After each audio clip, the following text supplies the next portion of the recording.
వచ్చేది మన బాగా పిల్లలకి వచ్చింది హాస్పిటల్ ఆయలేదంటే ఇప్పుడు వచ్చి బాగా చేసి బాగా అయింది పిల్లలకి బాగోడలేదు హాస్పిటల్లో తిరిగింది అడ్మిట్ చేసేం లేదు ఆయలేదండ్రి నేను ఒకసారి వచ్చిపోయేటికి మీ అమ్మాయి ముక్క మల్లెపూలు మొక్కలు పెట్టాడు అప్ప బాగా చెప్పి అప్పుడు పెట్టండి ఇప్పుడు పెట్టాను బాగా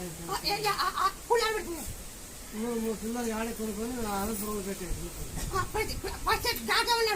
డాక్టర్ వేయలేదు శాత కాదని ఆడ అనంతపురంలో పెట్టి ముక్కులో పెట్టి 3 సీజన్లుగా ఆ పూలు పిల్లలు బాగా ఇటుకు వచ్చి అమ్మాయి మొక్కని కోడి వాళ్ళు పిచ్చిపెట్టి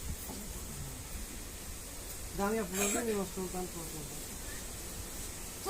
నన్ను నమ్మినోడు చెప్పాలి కాదు నీ కట్టెక్కిన వాళ్ళకి